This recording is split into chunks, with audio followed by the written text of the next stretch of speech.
بات ذہن میں آئی کہ جو اسلام پھیلانے والے پیغمبر ہیں انہی کا خاتمہ کر دیا جائے تو خود بخود یہ اسلام کا پھیلاؤ رک جائے گا۔ یہ پہلے والی زندگی،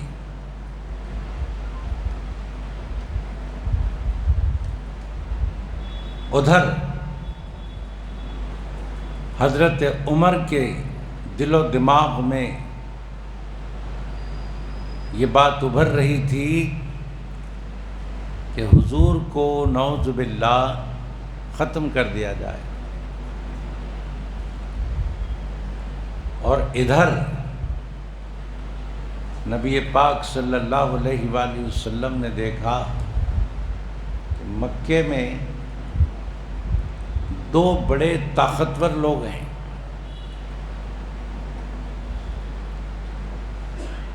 ایک ابو جہل ہے جس کا نام عمر بن حشام ہے، اور دوسرے عمر بن خطاب ہیں۔ ادھر عمر بن خطاب کی یہ پلاننگ ہے کہ سرکار کا خاتمہ کر دیا جائے، اور ادھر سرکار دربار الہی میں دست بدعا ہے کہ پروردگار مکے میں یہ دو بڑے سورما ہیں، ان میں سے کسی ایک کو اسلام کی توفیق دے دے،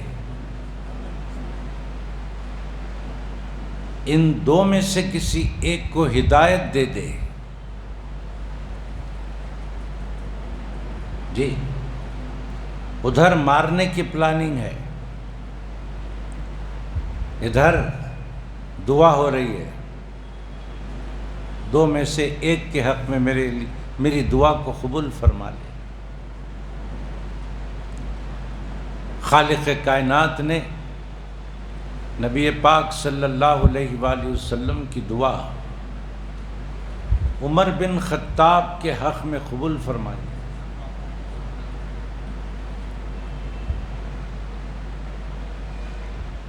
وہ یہ جذبہ رکھتے تھے کہ اب کوئی مسلمان مکے میں نہیں ہوگا،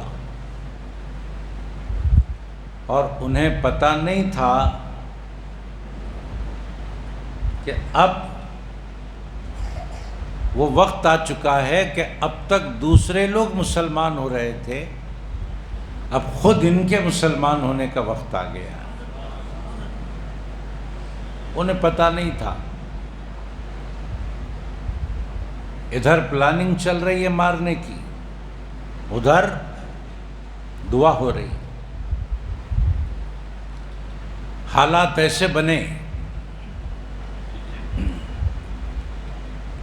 کہ پوچھو مت، پورے ارادے سے نکلتے ہیں کہ نبی پاک علیہ الصلاۃ والسلام کا خاتمہ کر دیں۔ پتہ چلتا ہے راستے میں کہ اب یہ سیلاب نہیں رکنے والا، یہ تو کفر اور شرک کو بہا لے جائے گا، اور دنیا کے کونے کونے میں پرچم اسلامی لہرانے والا ہے۔ کہا میں تو ختم کر دوں گا۔ کہنے والے نے کہا پہلے اپنے گھر کی خبر لے لو، تم جس نبی کو اور نبی کے پیغام کو ختم کرنے جا رہے ہو، اس نبی کا پیغام تمہارے گھر میں آ چکا ہے، تمہارے گھر تک پہنچ چکا ہے، تم کہاں ختم کرنے جا رہے ہو؟ پوچھا کیا ہوا، کون مسلمان ہو گئے؟ بولے آپ کی بہن مسلمان ہو گئی۔ میری بہن؟ بہن کے گھر گئے، دروازہ بند تھا، اندر سے تلاوت قرآن کی آواز آ رہی تھی۔ سورہ طٰہٰ پڑھی جا رہی تھی، قرآن کی آیات سنا حضرت عمر نے، دستک دی، بہن نے دروازہ کھولا، پوچھا کیا ہو رہا ہے؟ تو بولے قرآن کی تلاوت ہو رہی ہے۔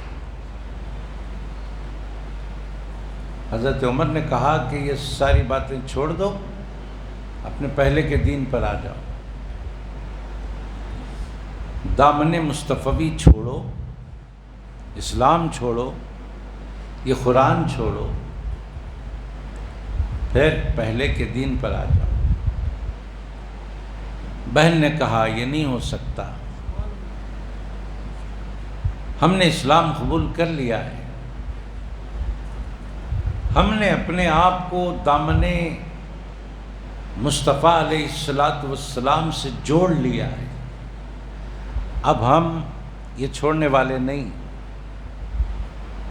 بہرحال بڑی سختی سے پیش آئے، یہاں تک کہ اپنی بہن کو ایک تھپڑ بھی مار دیا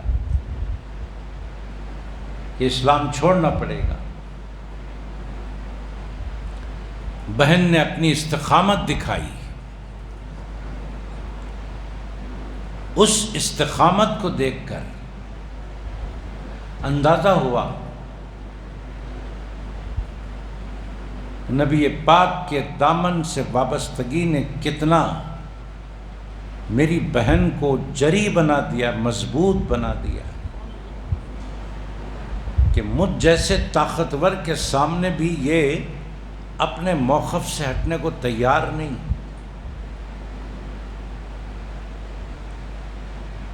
آخر اس قرآن میں وہ کون سی طاقت ہے جو اپنے پڑھنے والے کو اتنا سیسا پلائی ہوئی دیوار بنا دیتا ہے، پہاڑ سے زیادہ مضبوط اور مستحکم کر دیتا ہے۔ آخر اس دامن میں وہ کون سی تاثیر ہے جو جڑنے والے کو جان دینے پر تو آمادہ کرتا ہے، لیکن چھوڑنا اس سے گوارا نہیں۔ لاکھ اصرار کرنے کے بعد، لاکھ زور اور زبردستی کرنے کے بعد بھی جب بہن کی استقامت دیکھا تو کہا میں ملنا چاہتا ہوں پیغمبر سے صلی اللہ علیہ وآلہ وسلم،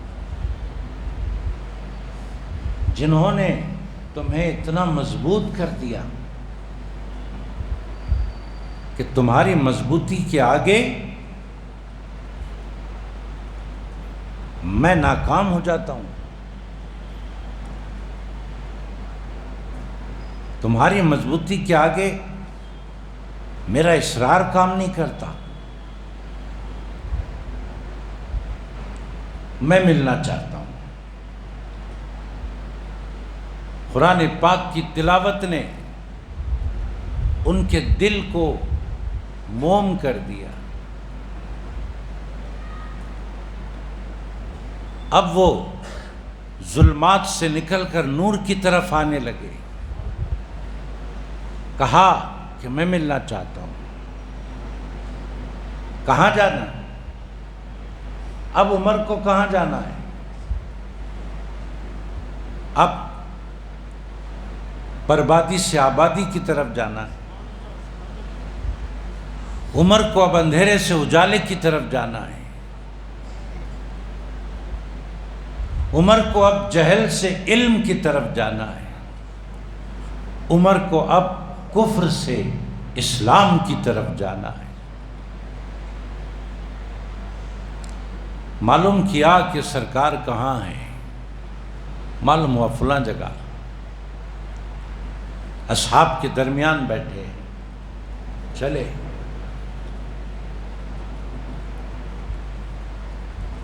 اب مکے والوں کو تو یہ پتا تھا کہ عمر جدھر جاتے ہیں ادھر تباہی ہوتی ہے،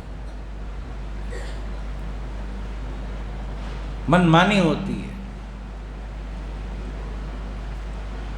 اپنی چلاتے ہیں، آگے والا نہیں مانتا تو اس پر قہر ٹوٹ پڑتا ہے۔ اصحاب کرام نے دیکھا اور پہلے کی حالت پر غور کیا اور سمجھ گئے کہ اب ادھر عمر کا آنا خطرے سے خالی نہیں ہے۔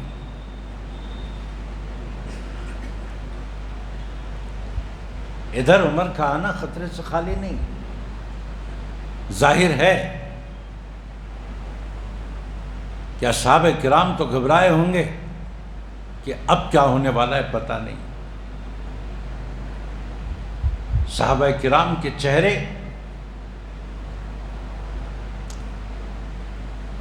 متغیر ہو گئے۔ ان کی حیرانی کو دیکھ کر حضرت امیر حمزہ نے فرمایا گھبراؤ نہیں، اگر عمر کی نیت اور ارادہ بہتر ہے تو یہ عمر کے حق میں بہتر ہوگا، اور اگر عمر کچھ غلط نیت لے کر آ رہے ہیں، عمر اگر غلط ارادے کے ساتھ آ رہے ہیں تو گھبراؤ نہیں، میں یہاں پر موجود ہوں۔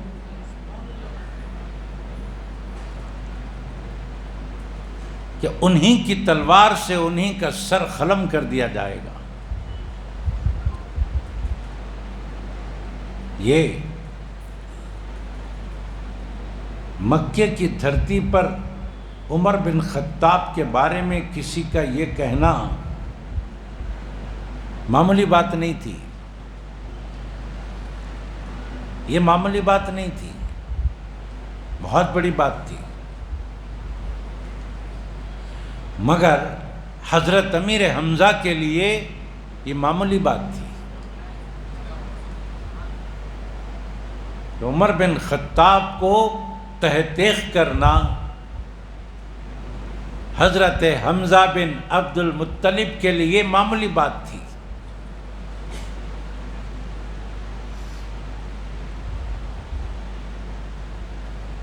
سرزمین مکہ پہ عمر بن خطاب کو اگر کسی سے ڈر تھا تو امیر حمزہ سے تھا۔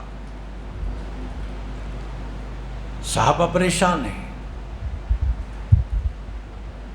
کہ اب کیا ہوگا۔ امیر حمزہ ہمت دے رہے ہیں، اور سرکار کو دیکھا گیا کہ بڑے آرام سے اطمینان سے بیٹھے ہوئے ہیں۔ منظر دیکھیے، منظر بتا رہا ہے کہ عمر کے ہاتھ میں تلوار ہے، دیدے لال ہیں، دن دناتے ہوئے آ رہے ہیں۔ صحابہ سمجھ رہے ہیں کہ اب قیامت ہوگی۔ سرکار مطمئن ہے۔ ایک عارف نے اس منظر کو سامنے رکھا اور بتایا کہ اصحاب کی حیرانی کیا ہو اور سرکار کا اطمینان کیا ہے۔ فرمایا اصحاب کرام حیران اس لیے ہیں کہ وہ عمر کا چہرہ دیکھ رہے ہیں، سرور کائنات کا اطمینان اس لیے ہے کہ وہ عمر کا ارادہ دیکھ رہے ہیں۔ عمر کے دل پر نظر ہے۔ ہوا ایسے ہی، آئے اور دست رسالت مآب علیہ السلام پر اسلام قبول کر کے داخل اسلام ہو گئے۔ سرکار کی دعا قبول ہو گئی کہ اے پروردگار ان دو میں سے کسی ایک کے ذریعے اسلام کو سربلندی عطا فرما۔ داخل اسلام ہو گئے، اللہ نے اسلام کو سربلندی عطا فرما دی۔ اب یہاں سے حضرت عمر کی زندگی کا دوسرا پہلو شروع ہوتا ہے۔ دوسرا پہلو کیا پوچھتے ہیں؟ ایسا درخشاں، ایسا نورانی اور ایسا پرکیف کہ آج تک دنیا اور حق پرست لوگ اس دوسرے پہلو کو یاد کر کر کے اپنے ایمان میں اضافہ کرتے ہیں، یاد کر کر کے اپنے اندر ہمت پیدا کرتے ہیں۔ دوسرا پہلو آپ کی عظمت، آپ کی رفعت، آپ کی بزرگی، آپ کی خدا ترسی، آپ کے عشق رسول کا آئینے دار ہے۔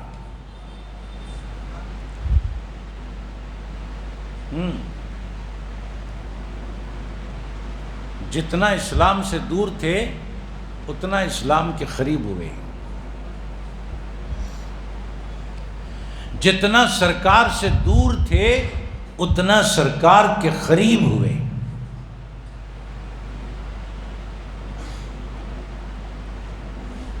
اگر کوئی مسلمان ہوگا وہ قتل کیا جائے گا، یہ پہلے والا پہلو ہے۔ اب کیا ہو گیا؟ مسلمان چھپ چھپ کر عبادت کیا کرتے تھے، یہ پہلے والا معاملہ تھا۔ اب کیا ہو گیا؟ دربار رسالت میں حاضر ہوتے ہیں، عرض کرتے ہیں سرکار کیا ہم حق پر نہیں ہیں؟ فرمایا عمر ہم حق پر ہیں۔ عرض کیا سرکار جب ہم حق پر ہیں، جب ہم حق پر ہیں تو چھپ چھپ کر عبادت کیوں؟ چلو صحن کعبہ میں نماز پڑھیں گے، صحن کعبہ میں۔ مسلمان پہلی بار صحن کعبہ میں علل اعلان نماز پڑھتے ہیں۔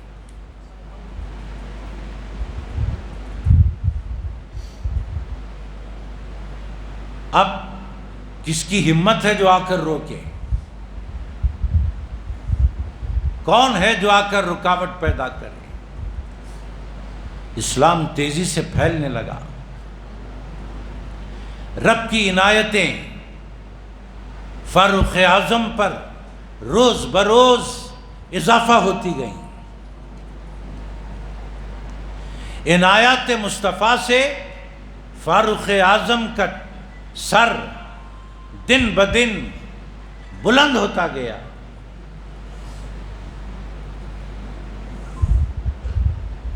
اب یہاں سے آپ کے مناقب شروع ہو گئے۔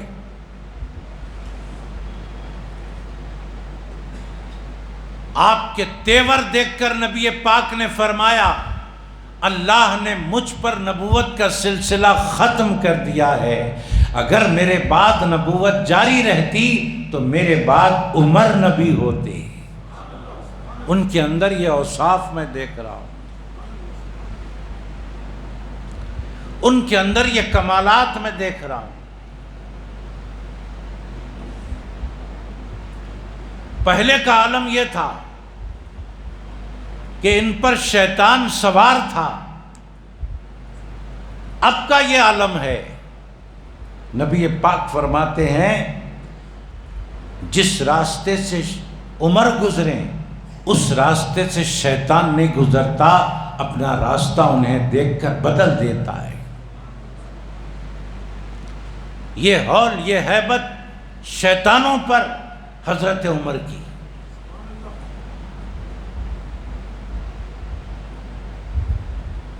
آپ اگر کچھ اپنی طرف سے کر بیٹھتے ہیں، کوئی اقدام اپنی طرف سے کر بیٹھتے ہیں، قرآن دیکھ کر نہیں، ہم اور آپ کیا کریں گے؟ کچھ بھی کرنا ہو قرآن دیکھیں گے، احکام قرآنی دیکھیں گے کہ قرآن میں کیا لکھا ہے، میرا یہ کرنا کہیں قرآن کے خلاف نہ ہو جائے۔ یہی ہوتا نا۔ قرآن نے جہاں تک اجازت دی وہ ہم کریں گے، اور قرآن نے جہاں ہمیں روک دیا ہم رک جائیں گے۔ ہم قرآن کے احکام کے پابند ہیں۔ اور فاروق اعظم کا معاملہ، ان کا معاملہ یہ ہے کہ اگر وہ اپنی طرف سے بھی کچھ اقدام کر دیں تو پہلے اقدام ہوتا ہے، بعد میں ان کی تائید میں قرآن نازل ہوتا ہے کہ عمر نے جو کیا اچھا کیا، رب کی تائید آتی ہے، عمر کی کرنی اچھی ہے۔ یہ معاملہ حضرت عمر کا، جب سرکار کا وصال ہوا، کوہرام مچا،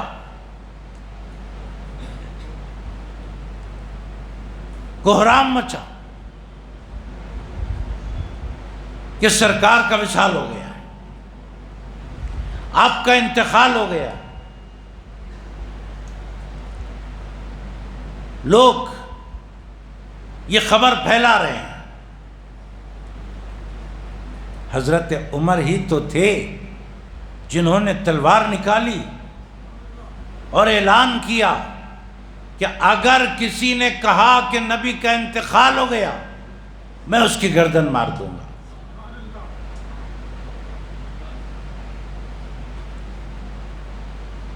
یہاں دو باتیں سمجھ میں آتی ہیں۔ ایک بات تو یہ کہ نبی کی جدائی کی خبر حضرت عمر کو سننا گوارا نہیں، اور دوسری بات یہ معلوم ہوتی ہے کہ حضرت عمر کا عقیدہ ہے کہ جب تک نبی ہمارے درمیان تھے، نبی زندہ تھے، آج ہمارے درمیان سے جا رہے ہیں، تب بھی انہیں مردہ کہنا جائز نہیں، آج بھی انہیں زندہ کہنا ہوگا۔ جی، نبی زندہ ہیں، یہ حضرت عمر کا دیا ہوا عقیدہ ہے، اور یہ عقیدہ قرآن و حدیث کے مطابق ہے۔ پڑھیے کتابیں، جب بھی کوئی جنازے کی نماز ہوتی ہے ایک پڑھانے والا ہوتا ہے، لیکن ہمارے نبی کی جنازے کی نماز پڑھائی گئی تو کوئی امام نہیں بنا، امام نہیں، ایک ایک جماعت آتی اور اپنی اپنی نماز پڑھتی اور جاتے جاتی، ایک ایک ٹکڑی آتی پڑھتی جاتی، کوئی امام نہیں۔ حضرت علی نے اعلان فرمایا کہ کوئی امامت نہ کرے، کیوں؟ اس لیے کہ آج تک جیسے نبی پاک ہمارے امام تھے، آج بھی وہ ہمارے امام ہیں۔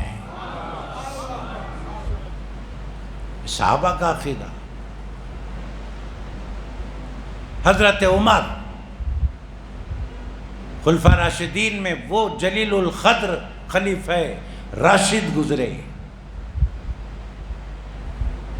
جن کو سرور کائنات کے پہلو میں جگہ ملی۔ صدیق اکبر کا وصال ہوا، سرکار کے پہلو میں جگہ۔ فاروق اعظم کا وصال ہوا، سرکار کے پہلو میں صدیق اکبر، صدیق اکبر کے پہلو میں فاروق اعظم۔ قیامت تک نبی کے پہلو میں یہ رہیں گے۔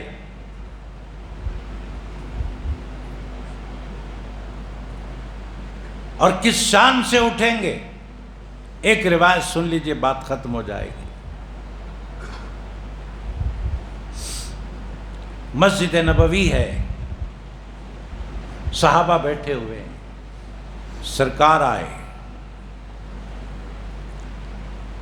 اس انداز میں آئے کہ ایک طرف ابو بکر صدیق، ایک طرف عمر فاروق، درمیان میں سرکار، یہ تینوں مسجد نبوی کے اندر داخل ہوئے۔ صحابہ کرام نے یہ منظر دیکھا تو اصحاب کرام کے چہرے مسکرا اٹھے۔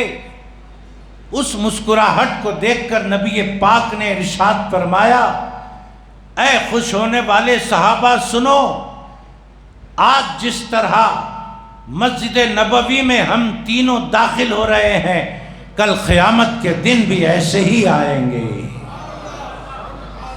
یہ حضرت عمر کا معاملہ، یہ حضرت ابو بکر کا معاملہ، یہ حضرت عثمان کا معاملہ، یہ حضرت علی کا معاملہ، یہ خلفائے راشدین ہیں۔ اہل سنت والجماعت خلفائے راشدین کو مانتے ہیں، ترتیب کے ساتھ مانتے ہیں، دل میں اہل بیت اطہار کی محبت و الفت رکھ کر خلفائے راشدین کو مانتے ہیں۔ یہ اہل سنت والجماعت کا موقف ہے، مسلک ہے۔ ہم سنی ہیں تو ہمیں خلفائے راشدین کی یاد منانا چاہیے۔ پہلی محرم حضرت عمر فاروق رضی اللہ تعالیٰ عنہ کی یوم شہادت ہے۔ اپنے اپنے گھروں میں فاتحہ خوانی کروائیے۔ اس مسجد میں انشاءاللہ تعالیٰ آج بعد نماز مغرب حضرت فاروق اعظم رضی اللہ تعالیٰ عنہ کے ایصال ثواب کے لیے فاتحہ خوانی کی محفل منعقد ہوگی۔ اللہ تعالیٰ سے دعا ہے پروردگار ہم سب پر فاروق اعظم رضی اللہ تعالیٰ عنہ کے فیضان کو جاری اور ساری فرما۔ صلی اللہ تعالیٰ علی خیر خلقہ ونور عرشہ سیدنا محمد وعلی آلہ واصحابہ اجمعین والحمد للہ رب العالمین۔